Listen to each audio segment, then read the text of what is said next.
Still dealing with jumper's knee after weeks or even months of trying everything. I had it for about a year and I was making these 3 mistakes constantly. In this video, we're gonna break down what these 3 mistakes were, what to avoid, and what to do instead so that you can get back to jumping pain-free. Hey guys, Neil Toussaint with TrickStrong.com, where we help you perform without limitations. I had jumper's knee for about a year and I was traveling around the world just performing, training with all these awesome and amazing people, and I didn't want to stop. But finally, when I got back to the US, I decided to handle this, and with the right strategies, I got pain-free within about 2 weeks. So trust me, these mistakes are gonna matter a lot. Pain from jumper's knee, also known as patellar tendinopathy, is gonna be felt right here at the inferior pole of the patella. It is sometimes also felt at this attachment point right here as well on the tibia. It is an overuse injury that is load dependent, meaning that the more stress you put through the tendon, the worse the pain gets. The first mistake you're gonna make is resting too long or too much. Obviously, when you get frustrated and you're like, all right, I'm gonna finally stop, you expect the tendon to heal, but that doesn't work that way, unfortunately. If you take the analogy of a spring in a trampoline, for example, if you have rusty springs, if you let them rest and they're not doing their thing, then they're actually going to lose capacity, lose strength, and the ability to absorb force. So that's exactly what happens to our tendons when we don't give them the proper stimulus. So it's that Goldilocks rule, not too much, not too little, but just right. If your tendon's super aggravated, instead of complete rest, try controlled isometric loading. So you could either try a wall sit or an isometric leg extension, and you're gonna do those for 5 sets of 45 seconds. This has been shown by the research to give immediate pain relief and actually build load tolerance so that you can build that tendon up to be able to do more difficult exercises. So it's gonna be a snowball effect. Maybe we start here, but soon we will have the capacity to be able to do harder exercises and get back to jumping. Mistake number 2 is not having enough load going through the patellar tendon, and that's going to include either not going heavy enough on your exercises or choosing exercises that don't specifically load the patellar tendon, because that is what's needed in order to get your jumper's knee better. A lot of times people might be doing, rehab-based exercises that involve like light band work or body weight exercises, but that's not going to be enough in the long run to remodel the tendon enough for you to be able to do jumping, pivoting, running, explosive movement without pain. So in order to remodel it, these are gonna be the top exercises I would recommend. First one would be leg extension. This is probably one of the best ones you can do because it's progressive loading and it's very simple, you can't really mess it up. Number 2 would be Spanish squats. Really good option. It's gonna help focus the tension into the patellar tendon because we're gonna be using a strap or a really heavy band in order to lock our knee in place and allow us to do a very upright squat. With the upright posture of the Spanish squat, we're actually focusing most of the load into the quads versus a regular squat, which would focus it into the glutes and quads. So we're actually funneling that force directly into the quad and patellar tendon exactly where we want it. Next one could be a leg press. If you have access to a commercial gym, that would be a good option for you. And lastly, because I did not have access to those things, I use the decline pistol squat.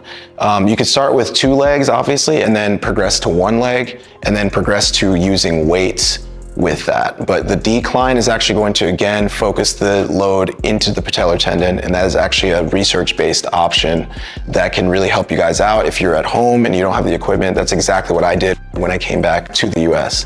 If you're gonna use a decline squat variation, I really want you to focus on pushing your knee forward, so knee over toe translation, and that's gonna really load that tendon, and you're gonna feel it. So if you know that you're feeling it in that exact spot that we pointed out to you earlier, then we know that we're loading that tendon, and that's gonna be a really good exercise. You should be noticing that your pain is getting better day after day.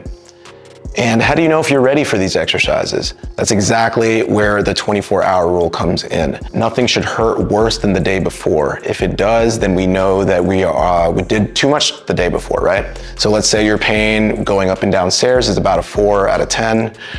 Normally, if the next day it's a 5 out of 10 or a 6 out of 10, then you know the training you did the last day is a bit too much. And let's say it's a 3 out of 10, then great, keep going. Or you might even have room to push it a little bit. We've actually recovered to the point where we're actually feeling better. So over time, of course, we want a 0 out of 10 pain, but it is not always realistic to expect that during this rehabilitation process. So while you're in this process, definitely accept a degree of pain, but you don't want to be going to a very high level of pain or increasing pain throughout this. It should be decreasing on average over time. Mistake number 3, the most obvious one to make that we all do, is returning to activity too soon and jumping too soon. And that is terrible for the tendon because we just helped to try to remodel it very carefully, and we did this smooth elevator, and then now we want to go rocket ship, right? When we jump, we're putting a lot of the force through the tendon and not as much through the muscles. So when we jump and have to rebound and we use that energy as elasticity, basically, that is a stretch shortening cycle where the muscles are, or the tendons are stretching and they're shortening. And that trampoline-like or spring-like effect is what we utilize in jumping. So when we do things like plyometrics, jumps, flips, kicks, etc., we're using our tendons very aggressively. So we need to be able to build up to that instead of just blasting right from 0 to 100. We don't just go from slow, heavy training to max effort jumps and sprints and kicks and single leg jumps, etc. We want to start with lower level plyometrics such as pogos, jump rope. Then we can go to mid-level plyometrics such as jumping, landing mechanic drills.